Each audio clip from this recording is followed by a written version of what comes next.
This is part 2 of our videos on classification.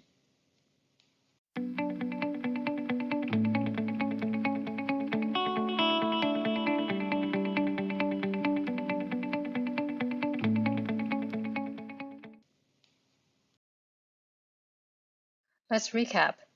In part 1 of videos on classification, we discussed the regulations that form the foundation for NMPA's classification system for medical device.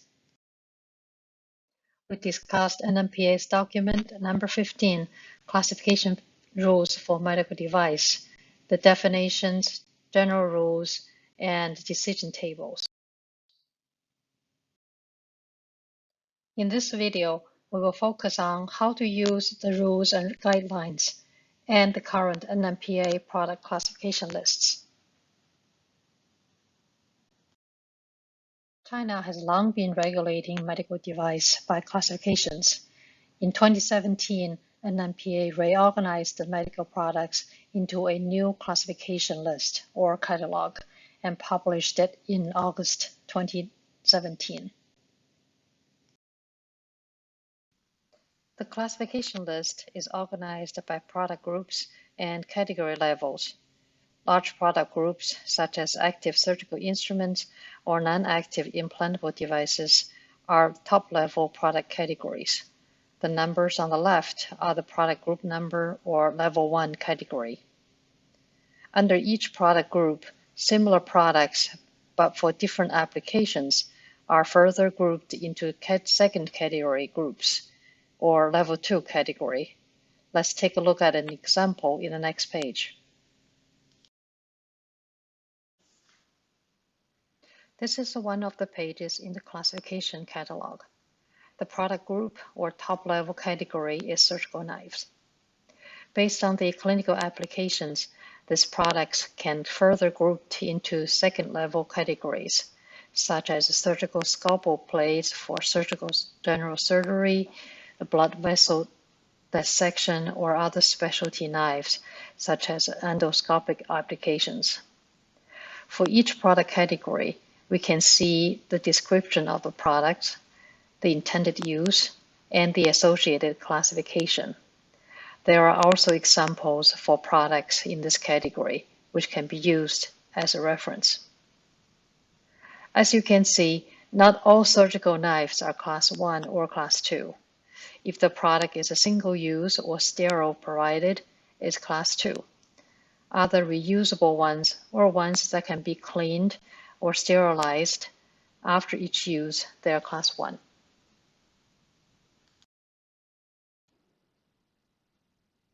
When we search the classification list, we try to verify that the descriptions on the classification list match our product. In another word, the classification should reflect our product very well. At the same time, we also need to watch out for the exceptions.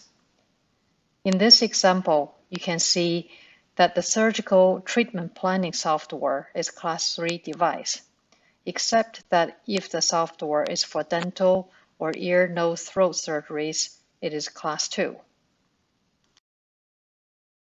You may be thinking, what if our product does not match the classification very well? What to do when a product is different from what is listed in the classification? This is when we need to evaluate the differences, apply the regulatory principles, and weigh the risks and benefits of available options. We will have more discussions on such topics in part 3 of our video series. As I mentioned before, this medical device classification list was released on August 31st, 2017, and became effective a year later on August 1st, 2018.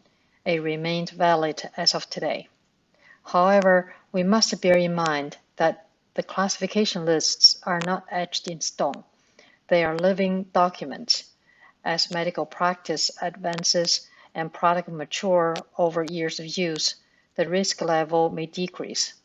This is why NMPA has been reclassifying products every now and then.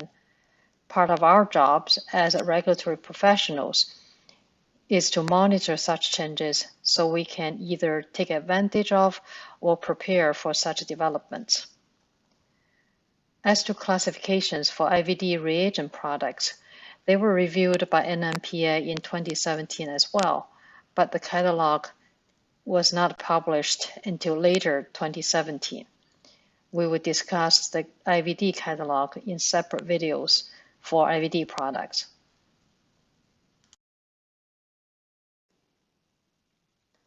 Now we come to another important concept for medical device classification, that is clinical exempt products. When some products have been on the market for a number of years, technology has matured and is proven to be safe. New products of the same kind no longer need additional clinical evidence to demonstrate its safety and effectiveness. NMPA therefore classifies such products as clinical exempt, which means the manufacturers do not need to present clinical trial data as evidence for new product registration. However, clinical exempt does not mean no clinical evaluation. We still need to compile a clinical evaluation report using existing post-market data, literature research results, or other retrospective information to demonstrate the safety and effectiveness of the product. Comparing with a clinical trial, clinical evaluation is a tremendous saving in terms of time and resources. This is why that besides the classification list, we should always check if our product is on the existing clinical exempt list, and feel very lucky if it is on the exempt list. The latest clinical exempt product lists were released by NMPA in December 2019. There are two lists, one for medical device, another one for IVD reagents. Let's look at the clinical exempt product list. This is a section of the list.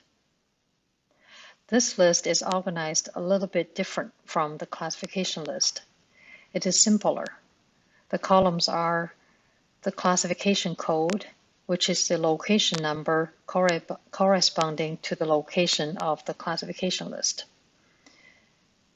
Product name, product description, and classification. Let me explain a bit more about the classification code. Let's use this number 01-02-002 as an example. The products in 01-02-02 are medical laser optical products. 01 is a product group of active surgical instruments. 02 means the number for category 1, and the second 02 is a number for category 2. Please note that this list does not have intended use and examples that are in the classification list. All information about this product are in the description column. We need to read this column carefully and verify that our product meets the description.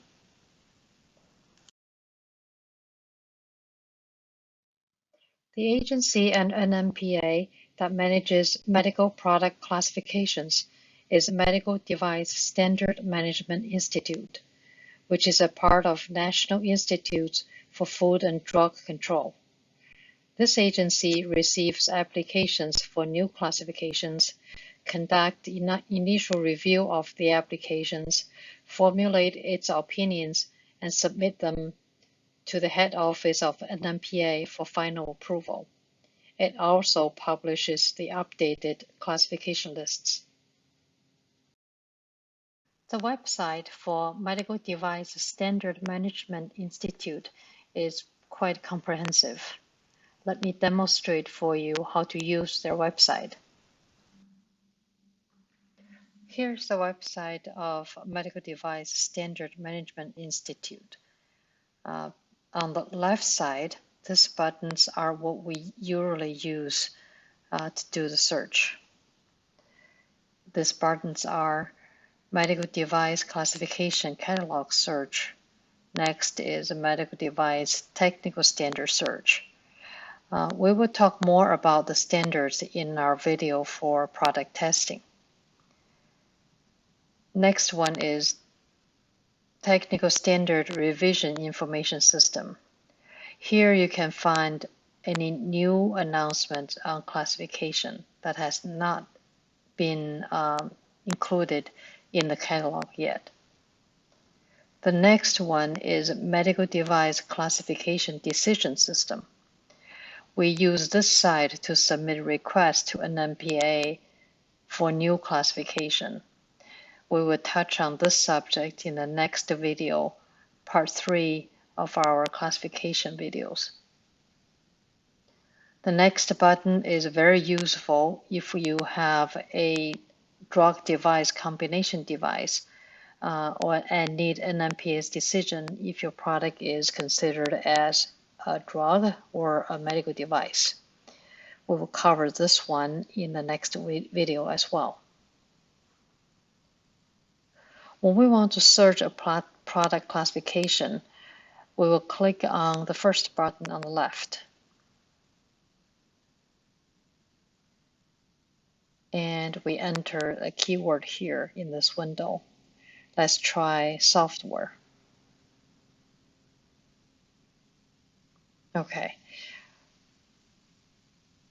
All right, there are many search results for software, meaning there are a lot of products that have a software. So we need to narrow the search. Let's use planning software. There are the results.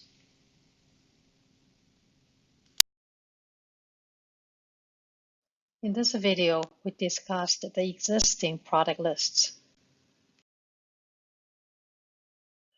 We discussed the classification list and clinical exempt list and their contents. We explored how to use these lists, as well as how to use NMPA's online website to search these lists. I'm sure you have many questions. In the next video, part 3 of our classification videos, I will try to answer your questions on NMPA's classification regulations, also provide analysis and some guidance. Please go to the next video, part 3 of our video series on Chinese medical device classification. I hope you enjoyed this video. If you like what we're doing, please give us a thumbs up and subscribe to our channel.